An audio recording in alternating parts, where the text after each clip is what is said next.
Okay, I'll take it. Yeah. No, yeah, we're live. We're live again. They cool. They like family. Come on, y'all. Y'all family. East meets West. West Welcome. Side. Right. East meets the West Side. We back, ladies and gentlemen. This time, East meets West is bringing you the.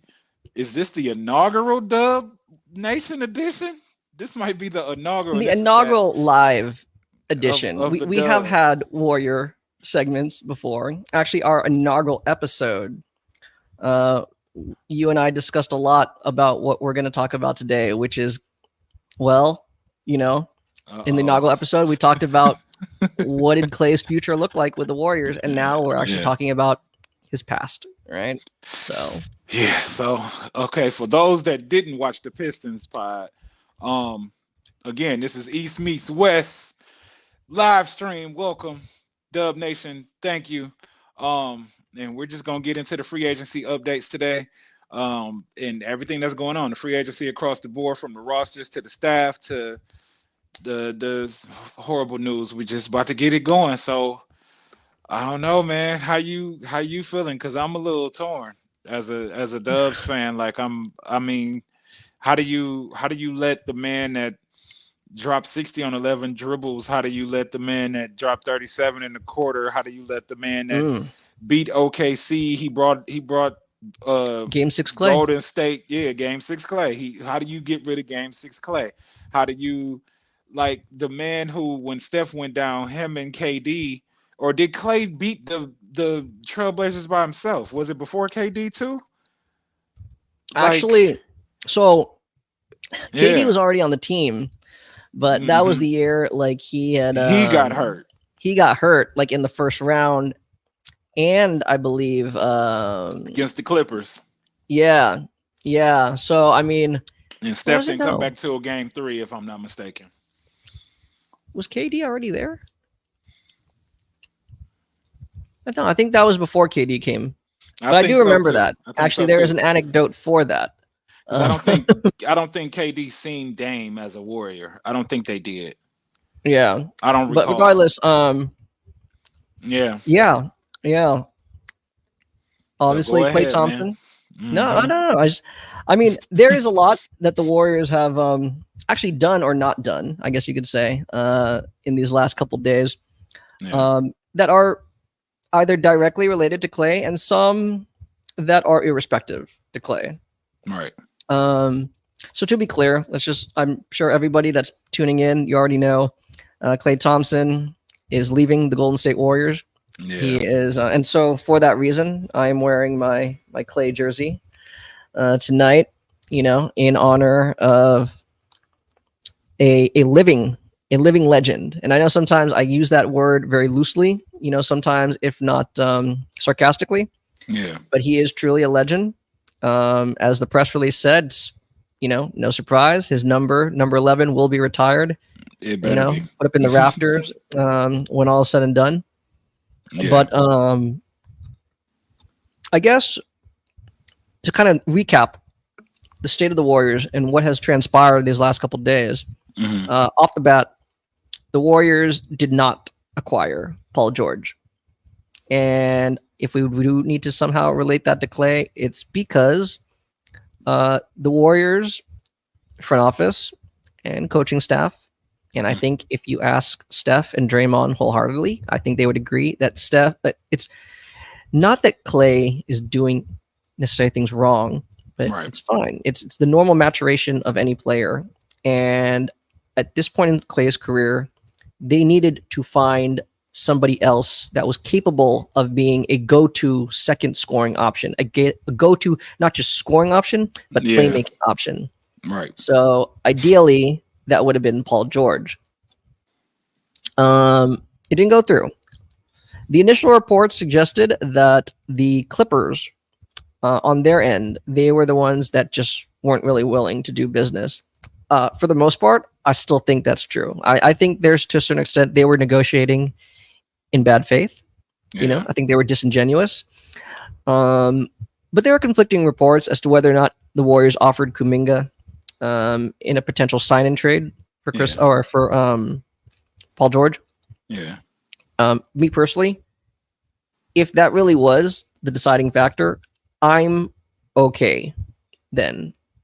If like the final counter offer from the Clippers, Steve Ballmer, Lawrence Frank, they're saying, uh, we're not doing this unless you include Jonathan Kuminga, then I have no problem with Mike Dunleavy giving them the double bird.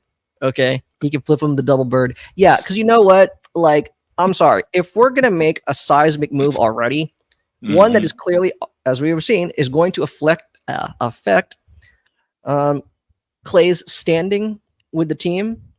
Yeah. Then you know what? Like, I'm not again. I'm not going to be so cavalier to just give up some of our best young prospects for a 34-year-old who has had his own share of injuries, and inability to stay healthy. And I like Paul George. But I'm just saying I can understand if that is what really happened. I understand Mike Dunleavy, the Warriors front office, saying no, because you know what? I would rather take Kuminga and some of our other young promising players and whatever draft capital we have, which we have a lot. And I'd rather, go push all our chips in for someone who's younger and ascending into their prime, or if not in their prime, because let's be real, Paul George is not in his prime, No. So, I mean, the other name that's been associated with the Warriors, Lauri Markkanen. Okay. I'm on board with that. Yeah. Danny Ainge, and I know it's Trader Danny. He's going to try to he's going to try to take every freaking asset he can from you. Yeah. Hey, right. Sometimes you got to dance with the devil. Okay. So most guys that were former 80s Celtics, you are the devil. Okay? I mean, so let me pick at you right here. Unless you got more, you got longer. No, go for it. If there is a inability to get Lauri Markkanen, what are you willing to give up? I'm gonna start by saying Jonathan Kuminga. Yeah. You'll give up Kuminga for Lauri Markkanen? I'll make this easier for you. Anybody not named Steph. I mean, technically, anybody not named Steph and Draymond. I just don't imagine they would want Draymond, but any of them. Wow. We have the ability. So the Warriors actually possess all their first round picks moving forward, but due to certain trade restrictions, like you can't trade you can't trade consecutive years of first rounders. Yeah. So as it stands right now on July 2nd, 2024 at 7:30 p.m. Pacific, right? The Warriors are allowed to trade outright 3 first round picks, I believe in 2026, 2027, or no, 2026, 2028, and 2030. Yeah, I was about to say Seppian rule or whatever. Yeah, the Seppian rule. Yeah. And the other years, we can trade pick swaps. So we can give them 3 first round picks outright. We can give them 4 first round pick swaps, and we have 4 second rounders to play with. Okay. Take your pick, Danny. Okay. I mean, ideally leave us with something, but I would do it. I would do it because, I mean, simply put, do you believe Lauri Markkanen in the next 5 years at some point he's going to be like a top 15 player? Then there you go. I mean, shit. Is he one damn near now? There you go. If you I'm being conservative. Imagine Lauri Markkanen with Joel Embiid with Tyrese Maxey. Imagine Lauri Markkanen with Bam and Jimmy Butler. Imagine Lauri Markkanen somehow with Jokic. You know what I mean? Or Giannis or like that. Just hell yeah. With Steph right now, Steph before it's 2 more years later. Yes. Unlike Paul George, right? Because in order to sign and trade, we had to get up to about, I think, 45 million or somewhere, whatever he's making. Had he opted in, Lauri Markkanen's only making 18 million. So realistically, for salary matching purposes, that only has to be. Yeah, Wiggins is making like 27 or 28 or something like that. Yeah, no, for salary matching purposes, it really only has to be like Looney, GP2, Kuminga. In terms of the minimum, just to match salaries, right?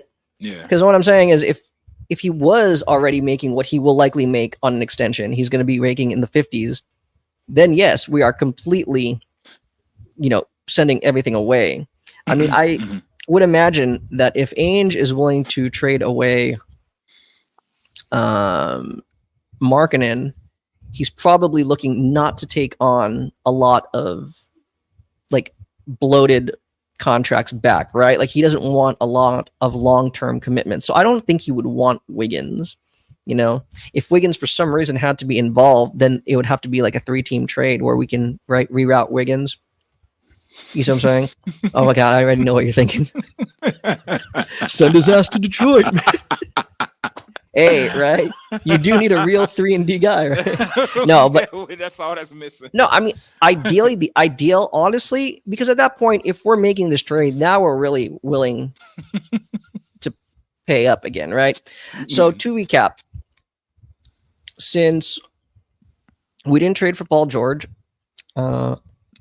and we didn't use the Chris Paul contract, because I think ideally they wanted to use Chris Paul's non-guaranteed contract, which was valued at $30 million, right? They would have liked to have used that, right, to guarantee it and then immediately flip him to the Clippers. That didn't materialize. So much to the chagrin of a lot of Warrior fans, the Warriors just declined, or right, they waived Chris Paul, taking on no dead money. Now, it seems bad. It seems like a bad asset, right? Or like a bad series of transactions. Because essentially, Jordan Poole became ultimately a salary dump. But okay. Yeah. Hey, right? I mean, like, if you determine that Poole was a bad contract, like, at the very least, like, I can understand if this is what the front office has decided, like this is what they determined, this is how they assess the players. Yeah. And I mean, obviously, like, hey, I like Jordan Poole, but if you're going to use what has he done since he left the Warriors, right now, right? I mean, like anybody that's not a Warrior fan would say, okay, they were smart to get off that money, right? He has now only just completed the first year of like what, a 4 or 5 year deal. Yeah. You know, right now, Poole is a bad contract. So not to make this about Poole, but what I'm saying is, I can respect when a front office doesn't try to double down on their mistakes, right? You often just get yourself in more trouble. Like you made a mistake and now you try to make other parallel moves or ancillary moves to try to make up for that mistake rather than just, you know, cut your losses. Let it go. So we let it go. Okay. Now, in the process, what that ended up doing is that it allowed the Warriors to now, we are no longer even remotely close to being an apron team. Right. So we're still above the salary cap, but we're below the tax. And in turn, that is what allowed us to use the full non-taxpayer mid-level exception, gives us access to the biannual exception, you know, and to bring in future players. Now, as it pertains to Markkanen, see, what I am envisioning is if there eventually does a Markkanen trade does materialize, I could envision Ainge wanting us to take on some of their unwanted contracts, right? Like, I think he's going to want to get off of big money to like the older guys. So, for example, Jordan Clarkson, right? And so, right now, we have the ability to shift some salaries that way, right? We can include like GP2, Looney, right, et cetera, both Moody and Kuminga, any other smaller contracts, right? And then, right, we have to like eat up like Jordan Clarkson or whomever, you know. Right. But the point is, you know, it gives them the ability to continue to make moves while not running the risk of, you know, hitting the apron and therefore being hard capped. But again, right, that's the thing. A move for Markkanen now would not put us in that position. They're okay ducking it by a year or two, because then when his extension, if assuming he extends with us, kicks in, then fine, right? You just don't want to be in the repeater tax multiple years. Yeah. Because that's what's going to prevent you, right, from having the ability to reshuffle your roster from year to year and stuff like that. Yeah. So, I mean, we'll see. But yeah, I mean, jumping ahead in terms of potential trades or non-trades. So the Paul George thing didn't work. He's now Philadelphia 76er. They believe they have the best big three in the league. I'm not sure I agree with that, but whatevs, you know, right. I wish him the best. I mean, by all accounts, he has no reason to lie to us at this point. He said he wanted to come, but again, right, the Clippers couldn't come. They couldn't agree. to a deal. So you want to talk about bad business? I mean, right? We all know what Paul George was traded for, right? Yeah. I mean, the MVP the runner-up to MVP is now, right, was basically traded for Paul George, as Shai Gilgeous-Alexander, right? Yeah. In addition to the pick that became Jalen Williams, right? The Santa Clara Jalen Williams, the other picks, so all I'm saying is, hey, right, hindsight's 2020, but I mean, the Clippers, Paul George walks away for nothing, whereas Klay was determined to leave the Warriors no matter what, and we'll get into what we think about that. But in terms of just transactionally, in order for Klay he ultimately chose to go to Dallas. And Dallas wanted to, in order to kind of entice him to come to Dallas, right? Most other teams could only offer Klay the non-taxpayer mid-level exception. So let's just round up. It's about 13 million. It's 12.9, but let's just say 13 million, right? Dallas wanted to try to get Klay closer to like 16 range, right? Klay ultimately agreed to a 3-year, 50 million with the Mavs. And in order to do that, they needed the Warriors to facilitate a sign and trade. Right. Okay. So jumping through it, what the Warriors ended up getting for their trouble for helping sign and trade Klay to Dallas was we got 2 second-round picks. Cool, right? A little bit more for the war chest. But more importantly, we got a trade player exception. So you know what that is, right? Yeah. Okay, cool. And just for our listeners, right? When you don't take any salary back, it generates an exception, right? Valued up to how much you sent out. So in this case, we sent out 16 million for Klay. We get a 16 million trade exception, meaning that we could use that in future trades to absorb salary up to 16. And it can be broken up, right? You could say 10 and 6, right? 2 players, 10 and 6, right? Blah, blah, blah. And so yeah, those transactions actually now, fast forwarding, it's a little positivity. It's positivity, right? This is not a eulogy. Not yet. Okay? Because you asked me to start out. Conrad, I told you, look, the glass is full again. I am a glass half full kind of guy, right? And I know. That's why I had to tell people, I get it. I am sad. Does it look like I'm sad right now? Probably not. Because no, you can multitask, man. Yeah. Okay? And right now, as disappointed as I am that Klay Thompson is no longer a Warrior, I am excited of the guys who are now joining the team. Has nothing to do with Klay. It's just me personally, I'm biased because these are 2 guys I've wanted the Warriors to target for a couple seasons now. And they were upon, both of them, 1, 2, were at the top of my free agent wish list. So to start out, again, because we just waived Chris Paul, right? We had the ability to access outright, even without Klay's decision. We have the ability to use the non-taxpayer mid-level exception, $12.9 million. Boom. Okay. Welcome, new Warrior guard, DeAnthony Melton. Okay. Who by the way, I found out this morning his nickname is Mr. Do Something. Mr. Do Something. Wow. Because he's always capable of doing something. He better damn do something this year. Yes. Yeah. Now, I mean, for people, if you're not familiar with it, what does he even average? What's up? What does he average? 9 points. Oh, okay. 9 points. It'll rise.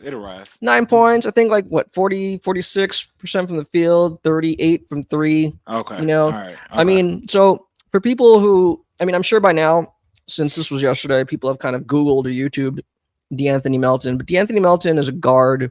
Been in Philly. Out of USC. So I was very high on him because my brother-in-law is a USC alum. So, he's a big basketball fan too. So we bond over basketball. So we watch a lot of USC hoop. So we were high on him. DeAnthony Melton was ultimately a second rounder picked by the Phoenix Suns. Just so you're saying, Conrad, if he's so good, why was he second rounder? Coming out of college, the shot was inconsistent. It's like night and day now. I'm not saying again, and to be clear, yes, until further notice, he likely will be a starter. But let's just, somebody I understand that, right? Like, Not it's like, pods. what's up? Not pods. I think it could be an open competition. To be fair, Okay. yes, it definitely could. But I think, given that he's a little bit older, a little bit more experienced. So since Mhm. DeAnthony Melton's entered the league, drafted by the Phoenix Suns, then traded, played on the Memphis Grizzlies. So we have actually experience playing against him in the playoffs, right? In the 2022 playoff run. I mean, Yeah. he was like literally yamming over us, right? The guy is like 6'3", but he plays like he's 7 foot. It's crazy, right? He looks abnormal, right? 6'3", but with like a 6'9" wingspan, and he uses every bit of it. I mean, right? He is very, obviously very versatile on defense, and specifically point of attack. And obviously the Right. Warriors, they need that. They Yeah. need a go-to guy, That's right? important. He could definitely actually, he's switchable, and then offensively, um, he brings a lot more on ball playmaking, right, than any of our previous shooting guard options. You can make an argument he's a point guard, right? But I'm just Yeah. saying he will be, if he's starting at the 2, right? Right. Somebody's got to do it. Somebody got to do it, right? I love Moneyball, right? It's when what I'm But saying, when they go to Scott Hatterberg, right? I yeah. need you to play first. He's like, "What? You want me to replace Giambi? Well, someone's got to do it, man." Okay. We're not asking you he to be Clay's clone. We're asking you to fill to that spot in the we're rotation. asking you to kind of damn near almost outside of Draymond facilitate a Yes. little bit because Steph Oh, no, is no. a little bit taller and plays off the ball. Yeah. So it makes Yeah. sense. I mean, in his stints at both in Memphis and with the Philadelphia 76ers, I mean, he proved that. I think that is the most impressive thing that's happened in his career arc, right? Is that he is a legitimate, like, consistent shooter now, Right. even Yeah. to the point where he feels comfortable, right? Kind of stepping into threes. It's not just simply spotting up and catching and shooting. Like, he can actually dribble up and pull up. Yeah. I mean, he won't be doing, like a heavy, a heavy volume of that, but still it's within his repertoire. He can Right. do it. I've liked him for a long time. Obviously, part of the reason why he was available to the Warriors is because he sustained, I believe, a back injury mid-season with the Sixers. So, No. because I mean, he was, yeah, but by all accounts, again, right? Uh-oh. No, the other MVP, Steph Curry, is our team's MVP. Make no mistake. Easily. Okay, Yeah. yeah, but our other MVP, in my opinion, is head trainer Rick Celebrini.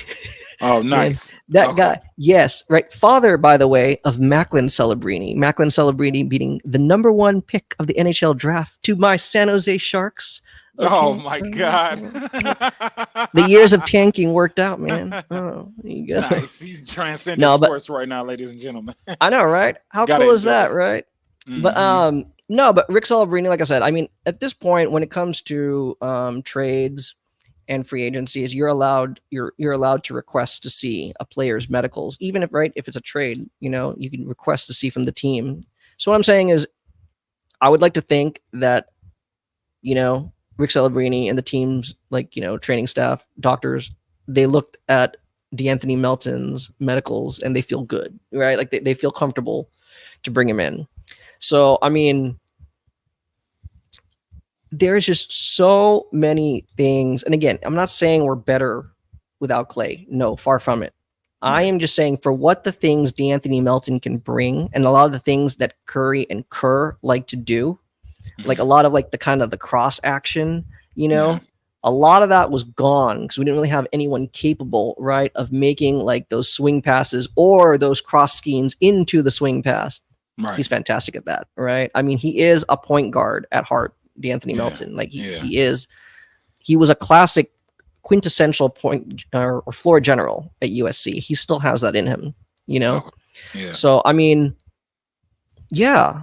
Yeah, I mean, like, I think it's fair for Dub Nation to be excited about him, irrespective of what happened with Klay. I mean, like that's completely separate. It's not like, oh, right, we brought in DeAnthony Melton and because of that we sent Klay packing. No, you know what I'm saying? Like I wanted whether that's what I'm saying. Whether or not we got Paul George, whether or not Klay stayed, I still want DeAnthony Melton. So in general, in an isolated, right, in a vacuum, the proverbial vacuum, Yeah. I like it. I like it. I like it. It's a great move. Okay, so because I'm just going, I'm a fan today. I want to hear this. It's interesting to hear Warriors talk from somebody that's not me, especially a homer. So, where does Kyle Anderson, Very aka Sean Livingston, light as I call him, light Jr. to not disrespect Sean Livingston, where does he fit in to all of this, and what is his like? Does he fit within like the basketball brain child ish ways of Steve Kerr, Steph Curry, and like you saying, certain types of playing styles, playing read pretty much, you know what I mean? They're playing like a motion, read motion option type of offense where they just read and react. And does he fit into that, or does he need more of a, like a set, this is what I need you to do, and then he just can just do that, or can he go on the fly? And I know he's a child of Pop. Most of them that come from Pop have a lot to them. So yes, is he the next one? Because we seen what Derek White turned into going to Boston. So Kyle Anderson potentially make a jump? You know what I mean? And I know he's been in the league like 10 years. I forget exactly the exact number. Might be 11 the way the NBA years go, but he still comes from Pop, and usually everybody that comes from Pop has another level in them when they go elsewhere. Go ahead. I don't even want to give you a floor. Just I want your whole whatever perspective you have. I love this. This is the great segue because again, now this is technically directly related to Klay's departure, because how did the Warriors get Kyle Anderson? Right, we used the full mid-level exception on DeAnthony Melton. Right, Kyle Anderson agreed to a 3-year, $27 million deal with the Warriors. Right, haha, look at that, another sign-in trade. The Minnesota Timberwolves decided to sign and trade him to the Warriors. Right, and the Warriors acquired him using the trade exception. Right, $9 million generated, $9 million of it generated from the Klay Thompson trade exception.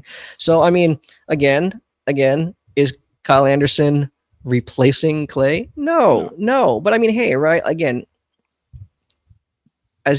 especially for our younger listeners, I say this to people all the time. Not that I'm like some guru, but just as you get older, you start to realize, right? Like you learn from the past, but you can only move forward. You cannot just keep lamenting the past. And that's what I'm saying, especially in professional sports, right? Learn from your mistakes. What did we do wrong? Right. But you can't just keep dwelling on it and trying to circle back and somehow try to make up for it. You have to keep moving forward. And that's accept your losses. Yeah, basically. Exactly. Accept your losses. Accept your losses, cut your losses. Right. So, I mean, the Warriors, they got to just keep going. They got to keep building the best team possible. You can laugh and say it's not going to win, and maybe that's true, but right. They're trying to put a competitive team on the floor. I can respect this. So going to your question, does he fit? The easy answer is fuck yes, man. They have been trying to get Kyle Anderson, I'd say, for like the last 5 years. I'm not even exaggerating. Now, oh yeah. Now, is he over the hill? Fuck no, dude. He's only 31. He just turned 31. Yeah. I think the NBA ageism is dead. You know what I mean? Because we have nutritional things, we have diet things, we have recovery ways, different ways to recover now. People not wearing fucking flat ass Converse. You know what I'm saying? These motherfuckers is this flat and shit in your shoe. So go ahead. Keep going. No. I understand the Sean Livingston comparison, but I was actually when I was okay. So just a little personal note. On my way home from work today, I was stranded on a train. Okay, so I had plenty of time to enjoy the news about Kyle Anderson and read up and everything. And I see a lot of people comparing him to Sean Livingston. But I was actually texting one of my friends, and he was excited. I mean, he's familiar with Kyle Anderson, but I think he and I, the way we describe it is for the Warriors, and know this, just bear with me. For the Warriors, he's more of like our Iguodala. He really is. Yeah. Like, I've always said, oh, no, let me finish. Disagreement. Let me finish. Like, we haven't had that type of point forward offensively since Andre retired. You know what I'm saying? That is exactly, because remember, especially at UCLA, he was a full-time point guard. Yeah. That is what he's doing. That is what he does for second units when he was with the Spurs, right? When he was with Memphis, right? When he was with Minnesota. That is what he does. And again, all like those curl actions and the pin ins, right? Especially now, right? That we obviously we have Steph, but even if it's Melton, who knows, right? Maybe like our young rookie Quinton Post, right? I mean, he's not gun shy to like step in to three. What I'm saying is, right, Kyle Anderson is adept at doing all those things, and like you said, in an offense, in a motion offense like Kerr, where you need to be able to read and react like that. Yeah. I mean, he does it faster. That's the irony, right? He processes, no, make no mistake, just because his cadence is slow doesn't mean he processes the game slow. He processes it faster than anyone. And even though, again, no, there's no way I would say he's not anywhere near the defender that Iguodala is, but he is no slouch on defense. What do I care? If you get to the fucking basket, right? I mean, if you can run with John Morant, you're telling me you can't run with Steph Curry and the Warriors? We're fucking older, right? So, I mean, no. That's the thing. Yeah. It's never stopped him. Yeah. He's never stopped him one bit. So that's what I'm saying. I love it. I think ideally, right, these moves, Melton, Kyle Anderson, if Frank, if we can land Lowry, now those moves, not only did they already make sense, now you're getting the best out of Lowry too, obviously, and Steph. And then that's what I'm saying. And then what would you guys have left? Let's say you match Lauri Markkanen's incoming salary. So then what? Go after Buddy Hield? Go after maybe trying to get Brook Lopez? I don't know. Well, I mean, if all we're doing is matching salary, it depends what's going out, right? Give me your ideal scenario with Lauri. Ideal. I'm trying to be realistic. I'm assuming they're going to want Kuminga. Like I don't know. I guess you could try if it's a 3-team trade, maybe you can find something creative in order to not part with Kuminga. But all I'm saying is, even if it is, right, Kuminga, Looney, and or GP2, maybe Moody. Shit. That's win now. Yeah. I mean, I don't think the Warriors are gonna do that. What you mean on like, you don't think Utah would agree, or you don't think that they would even be willing to pony up all that? I don't think the Warriors would give away that much. Like, Kuminga with them is okay, but Kuminga, Looney, no. So I disagree. GP2 and Moody? Oh yeah. Damn. Oh yeah. This is where, again, like, I love these guys. People, if you think I'm being cold-hearted about it, no. It's just, I can say I love and adore these guys forever. They'll be my favorite players, but I could also acknowledge that it's time to move on. Them guaranteeing Looney's contract was strictly for salary matching purposes for future trades. And GP2, honestly, especially with the signing of DeAnthony Melton, I think all the more now he's definitely gone. Frankly, I told you last week, I am operating under the assumption that Looney, GP2, Moody, they're gone. They're gone. You know what I'm saying? Maybe Kuminga too, right? Okay. Maybe Moody stays. Right. Maybe Moody stays if Kuminga goes, right? I don't know. Especially if they're juicing the offer with a lot of draft picks. If they're doing that, then cool. And frankly, I'm okay. Thank God for the stipend rule, or there's now a new rule. You can't trade so many years out into the future. Because remember, stipend did it for like a decade. Yeah. You know, I'd rather give up the peaks in the immediate future when Steph's still playing, right? Let's save the peaks for later when he's retired and we're probably gonna suck, right? So okay, so let me throw a curveball. Or first, let me just settle on this shit. Steph Curry, Draymond Green, Lauri Markkanen, Kyle Anderson, DeAnthony Melton, Trace Jackson Davis, Brandon Potts.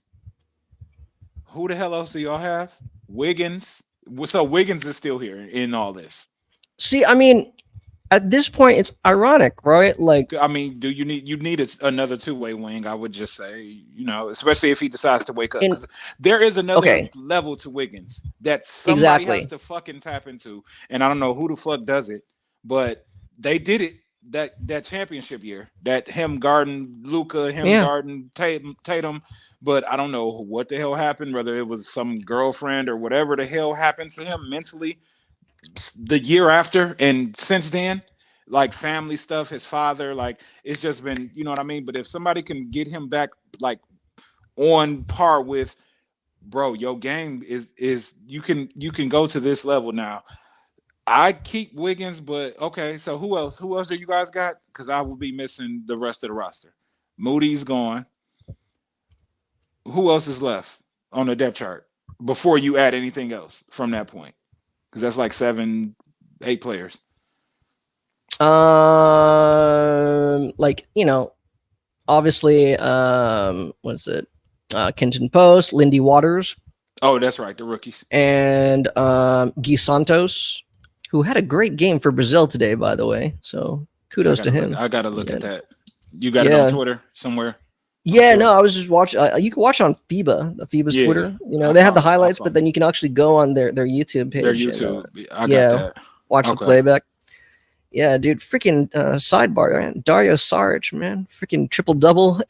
Like Dario Saric is available in the Warriors. He is. If they wanted to. They just had it, didn't they? With Chris Paul. Yeah, we just did. No, he's not coming back. Okay, so just give me and give the people that's watching your ideal fill out the rest of the roster for me, because I'm saying lost. like it's hard to say. There are different packages that they can make, especially if they expand it out to like a 3-team deal, a 3-team deal where they could somehow, I think there is some realistic possibilities where they could keep Wiggins and or Kuminga, because again, right, the other salaries that other teams are looking to get rid of, I think could be of some appeal to the Jazz. I don't know. It's hard to say. All I'm saying is, simply put, for me, I'm okay giving up all those guys. The irony really is, I would hate if Brandon Podjemski and Trace Jackson Davis had to also be. Nah, can't do that. But I mean, especially not Trace Jackson Davis. He's on the way up. I mean, I think both of them are. Yeah, I think both of them are. So that's what I'm saying. I think it would definitely again be pretty disheartening to Warrior fans. Yeah. You always feel like, again, with Klay, you always feel that kind of I guess affection, affection and connection with guys that were drafted by your team, that are being developed in-house, and especially given that they seem to be like good, successful draft picks, Right. But I mean, I don't know. Again, that's why Mike Dunleavy's the GM. That's why he gets paid to make those tough decisions, because like if you remove yourself from the emotion of it, like, do you know how laughable it would be to all the other 29 teams, 29 fan bases, if like the deciding factor between you getting Lauri Markkanen or not was Brandon Podjemski or Trace Jackson Davis, like one or the other? Like, they'd be like, why are you guys being so stupid? You know what I'm saying? Like, I'm just saying, I don't think it's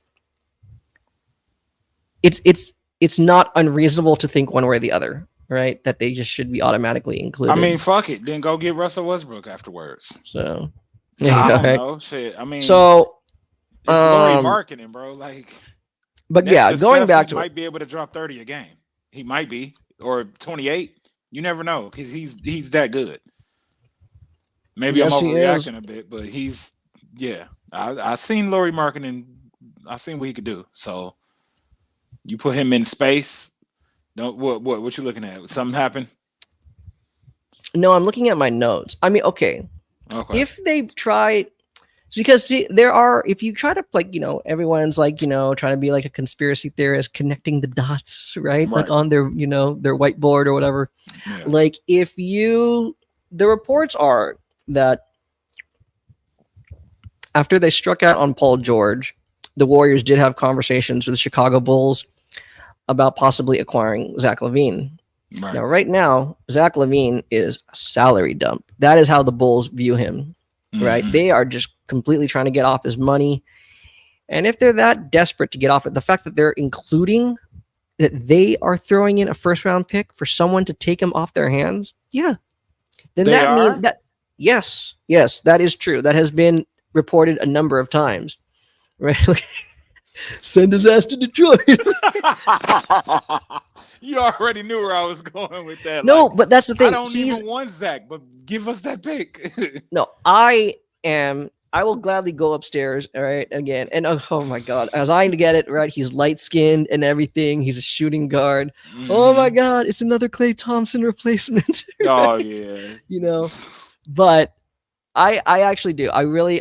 You can ask like my family. I have been a huge Zach LaVine fan, from his UCLA days, even when he came off the bench, right, behind Bryce Alford, and Oh my god. hey, right, college You is a just different beast, dragging them. man. Yeah, it is. You Right? gotta wait your turn. You gotta wait your turn in college. Seniority's Yeah, big, seniority right? rules. Yep. But All day. no, the thing is I know everybody has their opinion about Zach LaVine. Are they, are they empty calories, right? Are they just kind of like bloated numbers, numbers on a Not with bad Steph. team, exactly, right? Or like Mhm. he doesn't really play defense, which I get where people are coming from, but like, I don't know. There's a difference between the inability and just not doing it He's consistently. not ass. You know what I mean? Exactly. Yeah. But again, I don't really care. Like, I'm not even gonna like do that much of a deep dive into Zach LaVine because he had foot surgery, right, recently. Like, if it's the Zach LaVine prior to the injuries, I don't really care then that he's projected to be making like what $50 million a year or close to it on his deal. That's why, right? They're trying to get off of it. It's a multi-year deal, paying him like 45 to 50 million a year, Yeah. right? If he's healthy, and given where the Warriors are now, and by the way, when people say, "Oh my god, if you're trading for Zach LaVine, that makes the Warriors look desperate," bitch, fuck yeah, we're desperate, man. Everyone, like any team, should be operating with a sense of desperation and urgency. Like the people who say that, who the fuck are you? You know what I'm saying? Like, what have you won? And if I you want mean, to win, again, I understand you don't want to make a bad move. You don't want to make a bad move, but again, like these are the things you have to weigh in. Like a lot of the people that are available to us, right? If we're like for example, the fact that we would actually be getting assets to take on Zach, right? I mean, the Warriors have made that gamble before, right? When they traded D'Lo for Wiggins, Wiggins was not the target. Wiggins was the salary filler. The first round pick that became Kuminga, that was the target. Mhm. You see? So you're telling me, right, I can take on Zach LaVine and I get a first round pick for my trouble? Dude, Yeah.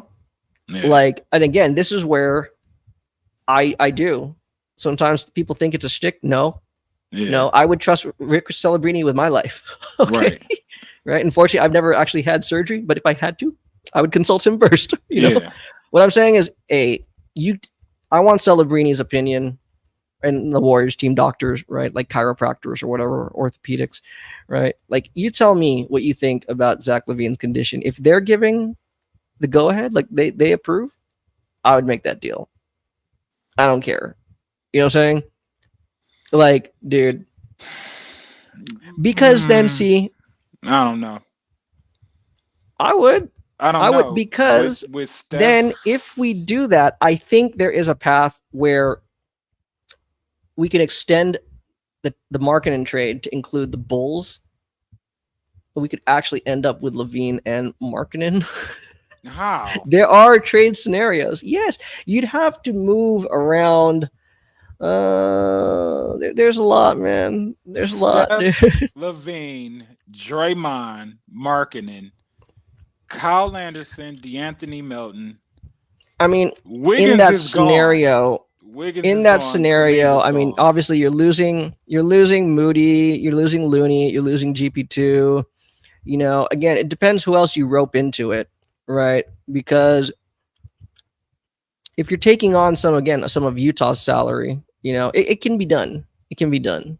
It can be Man, done. if they're trying to send out Jordan Clarkson with them to Golden State, oh my God. See, Jordan Clarkson, I thought that could have been a possible. It still technically could be, but actually, I thought that could have been an option where it would be like two separate trades, but there's like a wink-wink agreement. Like, we'll trade, like what we said, Kuminga, Looney, GP2, whatever, right?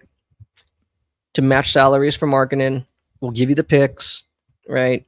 And then in a separate trade, we'll absorb Clarkson into the trade exception, right? I thought that could have been one option. It's not now, but I mean, you still could get Clarkson through salary matching. It's just then you're still giving up some of our depth, which is, you're already doing this. You might as well. All I'm saying though, you'll have a solid 9-man rotation after all of this movement, though, so it wouldn't even hurt. Oh yeah. I mean, at that point, you'd have like not just one second creator, but two. Yeah. So yeah. That is that. So wow. Okay, well, watch the Warriors do something once. Well, we'll see. The thing about it though is because y'all 3 hours back. Just watch. From Danny. If you're Utah, you're Danny Ainge, right? Mm-hmm. There's really no sense of urgency on their end, right? Like there's no self-imposed time limit as to when they need to make a trade. And if the rumors are accurate that, the Spurs, the Pelicans, the Timberwolves are also inquiring about Lauri Markkinen, there's really no reason for Danny Ainge to rush. I know fans want these things done like yesterday, but Spurs. The Warriors have to wait. Like, there's no advantage really to Ainge to rushing in to agreeing to anything unless he can take advantage of the Warriors. Like they seem to they need to be doing things ASAP. But right now, in terms of the free agents, I believe they were targeting anyway. Irrespective of all these trades, they already locked them in. So I don't really think it changes too much, unless there is another target that the Warriors are targeting. And if it was my preference, I know it's not of the same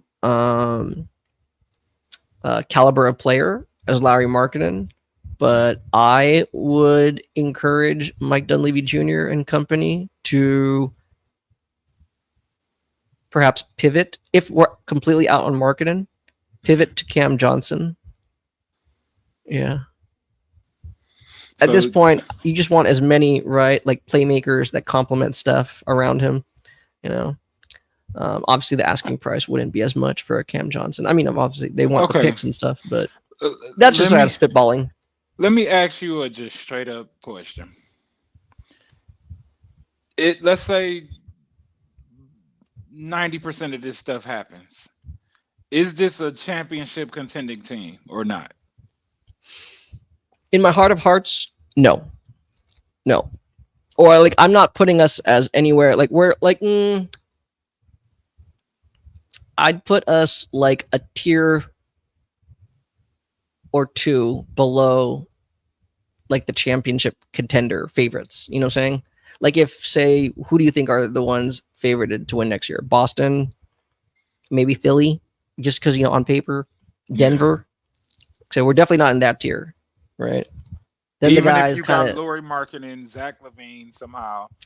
at the best, I'd put them in the tier behind those guys, like or tier below those guys. We're not. No, I right now there's no way I could actually look at that and comfortably and confidently say that we're on the same tier as Boston. No, no. Okay. Now again, you see how it plays out. Chemistry, right? It might lead to like some new ideas, especially with not to just necessarily segue, but might as well kind of give them a Yeah. shout out here. Right before we got on, it was announced that Steve Kerr has hired, or they've agreed to yeah. hire, uh, former Portland Trailblazers head coach Terry Stotts Mhm. and one of our all-time favorite players, right, turned coach Jerry Stackhouse, Mhm. right? Jerry Stotts and Jerry Stackhouse will now be Steve Kerr's lead assistants to essentially replace Kenny Atkinson and Mike Brown for that matter. Yeah. Yeah. One of them I is like- going to be the new coach of the Warriors. Eventually. Kerr is retiring with Steph. I'm sure. I mean, I'm not gonna lie, right? I mean, for those who are too young to know, and you're a Warrior fan, Terry Stotts actually was assistant coach to former Warriors head coach Mike Montgomery in the early 2000s, like around 2004, 2005, somewhere around there. Mhm. So back then, I didn't really have too much of an opinion of him. Seemed like a nice dude. You're assistant coach, right? You're not really in front of the cameras too often. Right. I wasn't a fan of him when he was a head coach of the Portland Trail Blazers. Sideline demeanor means a lot to me, Yeah. right? Yeah. I think his was really annoying. Yeah. It just, Yeah. I wouldn't say it rubbed me the wrong way. I just didn't like seeing him, right? Like Mike D'Antoni looks like a moron, but it makes me laugh. Yeah, Right? because he's all in, going You crazy. know? Like Stressed guys out. like Phil Jackson and Don Nelson, like they even said, like this is a little bit of a tangent, but in their younger years, they were fiery and yelling and Mhm. running up and down the sideline. And even though like they weren't like old or decrepit, as they got older, they're like, what is it that I can't communicate just talking like this rather than shouting at the top of my lungs? Right. So then Phil was like, the whole peyote thing. Mhm. And Mhm. Don Nelson would just basically drink beers before the game and kind of, chill out. Mhm. Yeah. Right. Point being is, right, sideline demeanor. I don't know. I feel like it can galvanize a team, and it could definitely get the fans behind you. I don't know. Terry Stotts as a head coach never did it for me, right? Like I never felt very great. But I do respect him, especially as an offensive mind. Yeah. And between him and Stack, this is what the Warriors have been needed. They've needed more outside voices. They've needed opinions. Not that necessarily Mike Brown and Kenny Atkinson were yes men, Mhm. right? But they need guys who are very comfortable just saying no, right? Like I think we should do it a completely different way, or you just see things differently. Yeah. I think Mike Brown, especially Mike Brown, he'd been around Kerr for like a number of years. You start to kind of see things the way he sees things. Yeah. So you want like some opposing voices, or just different opinions. So again, especially with the new blood, I always like the new blood, because obviously Melton, Anderson, you're bringing them in because you believe they can play in their system, but you want to bring them in also, right? Because they've been other places, they've seen other looks, they played in other systems, they can bring some new fresh ideas like that, right? You want to keep innovating, right?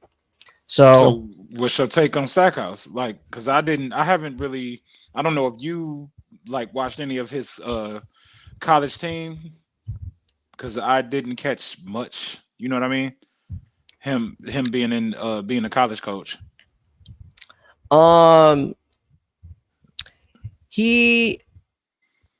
I like, which is kind of funny because then you kind of think of him as a player. I like his double isolation sets. Okay. Yeah, see, now Right? I gotta watch. Yeah. And I mean, right? Like you have Steph, you can make an argument you could probably use more of it. I don't think that's heavy lifting, right? But you could definitely pin him, or spring him free, right? To get like that one-on-one mismatch. And pretty creative. I mean, Kerr is probably one of the best, right? Like calling up plays, like sideline out of bound plays out of a timeout. Yeah. But Stack's been pretty creative too, especially on the baseline. All I'm saying is, right, like he's definitely shown to be pretty creative. He seems pretty comfortable in the plays he's calling. I like that, you know? Yeah. So, hey, all right, I welcome it. And by all accounts, he's been one of the coaches on the rise. Like, again, I know we talked about like Sam Cassell, but Stack has had NBA head coaching interviews. So clearly, right, he's on the radar of NBA teams. So I'd like to think that this will continue to further propel him, you know, whether that means he's the future head coach of the Warriors. Good. That means you did something right. You did something good, right. you know? Yeah. So we'll see. We'll see. But I mean, I don't want to like talk too much about like the speculation because again, it can really vary. No, it's cool because this is something I wanted to hear. Yeah, no, but I mean, for me, close to the Warriors. I think, trust me, I'm speaking for myself. I know a lot of fans do think like me. Like they are very willing to put everyone not named Steph on the table for Lowry. I've kind of gotten to this point again. Not just because of what happened with not acquiring Paul. Well, we wouldn't be acquiring Lowry if we got Paul George, but it's not necessarily just striking out on Paul George. It's not just Klay leaving. It's that, you know, we've seen a lot of basketball, Michael, right? Like, unless Joe Lacob really fucks this up, Steph will only ever play in a Warrior jersey. Okay. Yeah. At the very least, he has to.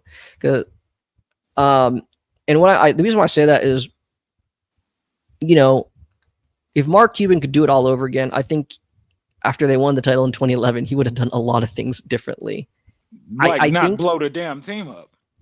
I could understand him letting some guys walk because it's true, right? Like they acquired them in their like mid to late 30s. I understand not wanting to give them 3-4 year deals and stuff like that. But I think kicking the can down the road, always like trying to set yourself up to hopefully get Darren Williams, hopefully get Dwight Howard, you know what I'm saying? Like that was a misguided, right? You cannot just keep, you know, wasting seasons in the hopes that another star is going to come. You actually have to have some kind of, you know?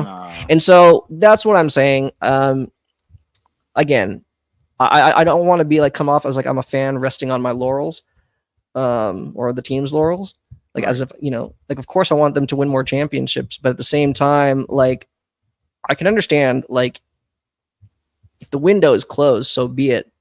But whatever the remaining years are, right? It's still your choice how you want these last years to be. I don't want him to be like the last years of Dirk, right? Where he's just basically at best trying to fight to get the team to 500, you know, like. I still truly believe if you have Steph on the team, you always have a shot. You always have a shot at winning. I kind of feel that too.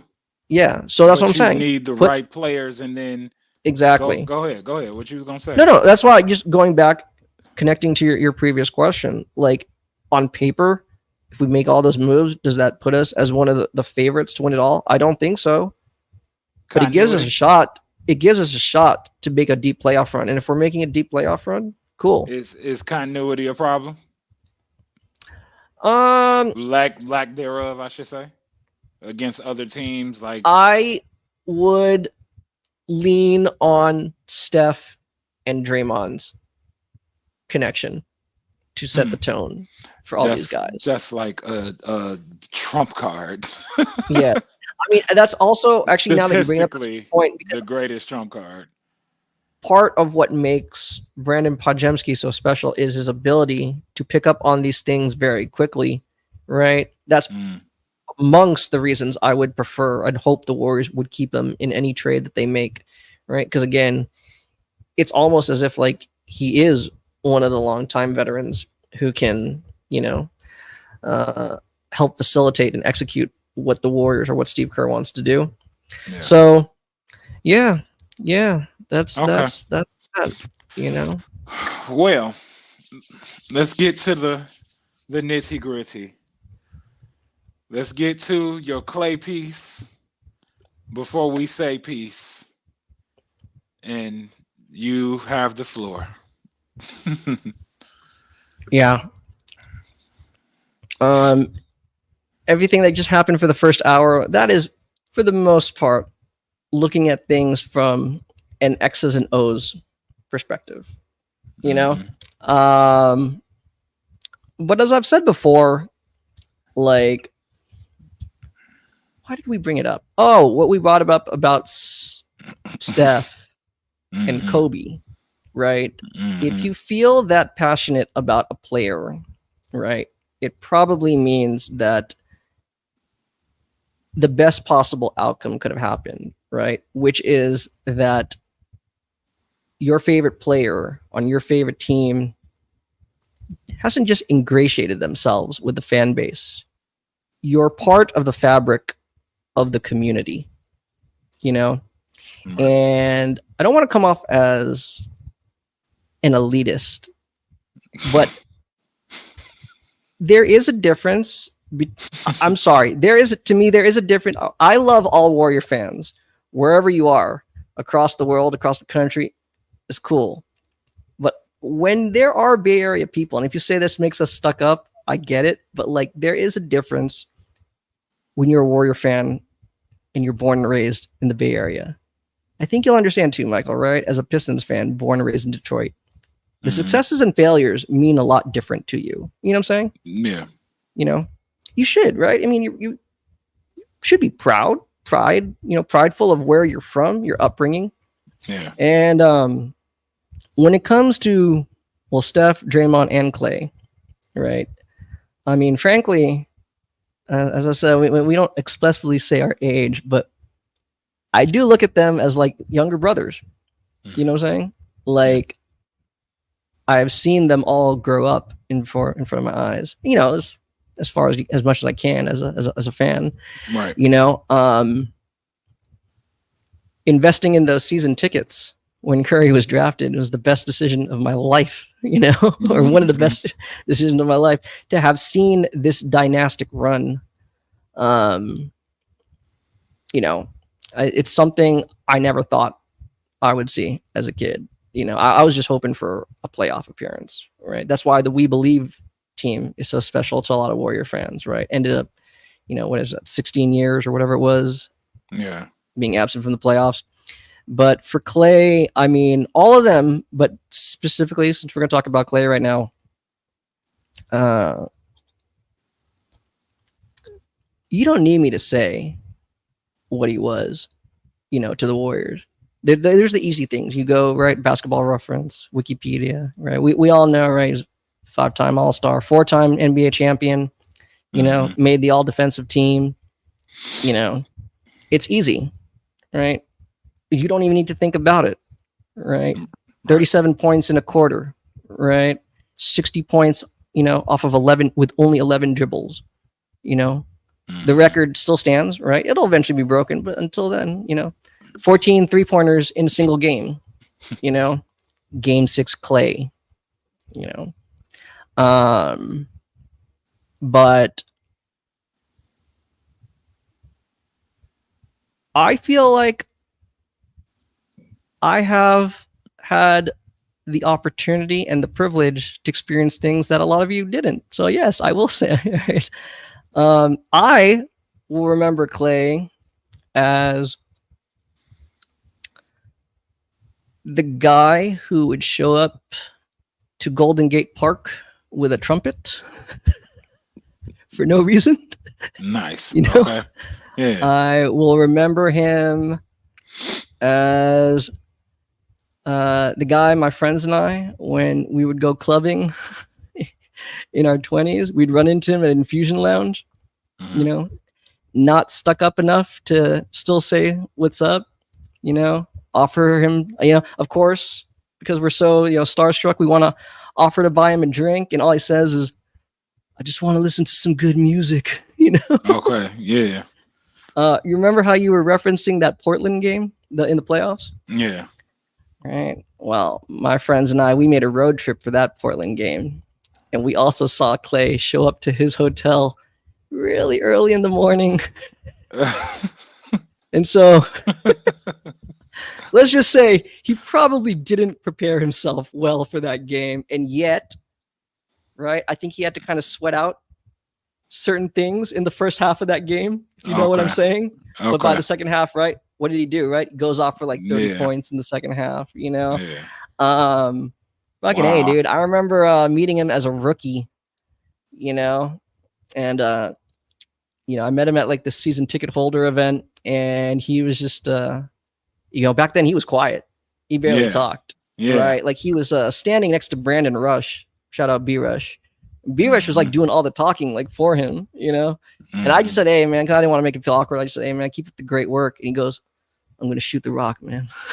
Oh, that's and Klay. After 13 years, he fucking shot the rock, baby. Yeah, that's definitely Klay. No, but you know, I guess what I will say though is,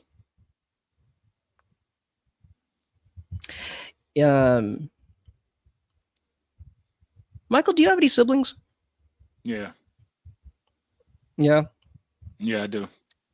So I have an older sister. Mm-hmm. She lives in San Francisco. I had an older brother. He passed away. Okay. I'm sorry to hear that. And I like, why do I bring that up? Because with Klay, it's easy. You'll never forget all those epic games. You can go on YouTube right now, you know, type in Klay 37 points in a quarter, Klay 60 points, right? All that stuff. Klay, game 6 Klay. I can't type in YouTube to see memories of my brother. Right. But because of how special Klay was, because of the lasting impressions he made in all the games he played, not just those. Right. Like to this day, I remember a regular season game. It was November 13th, 2014 against the Brooklyn Nets, right? It's just a ho-hum game, right? This is how long ago it was, man. Like Garnett was still on the team, you know what I'm saying? Okay, yeah. You know, Brooke was still, you know, Brooklyn Net. All I'm saying is, even though I can't YouTube memories of my brother, like the times I spent with him when we would watch Warrior games together, yeah, like it's etched in my mind. Like I don't lose any detail. Why? Because I remember like those big moments Klay had in those games, right? Where Oracle Arena was on their feet and just seeing our brother like high-fiving, you know, we had the system where we wouldn't spill each other's beer, right? You know, I remember exactly the things that we said to each other in celebration. Klay ended up being the leading scorer for the Warriors in that game. And, you know, Brooklyn was still decent at that time, right? With Garnett, you know, like it was a game that came down to the wire, you know, and Klay had big time heroics. But like I'm saying, right, it's things like that. Like I can remember game 6 Klay, but I remember the people I'm with. I remember the feelings, the things that we said each other. Those will never go away because of the things Klay was able to provide, you know? Yeah. Like that's what I'm saying is why whatever he chooses and however he feels about leaving, I still support him 100%. Yeah. I may disagree with some of the things maybe on his end as to what led him to leave. Yeah. But like I said, he is like family. He is like family. And he has provided me and my friends and my family a lifetime of memories just through his own playing. But because of the things that he did in those games, right? It's the moment, it was what was happening around that game that, at least for me personally, I'll never forget. Right? I think a lot of my family won't. You know, there's no way we could ever repay him for that. So for that, right, I'll always love him. I wish him the best of luck. Do great when you play against the Warriors. Just don't do great enough to win. Right. You know, and yeah, yeah. I look forward to his return to Chase Center. I look forward to his eventual jersey retirement. You know, and hopefully, when all things is said and done, you know,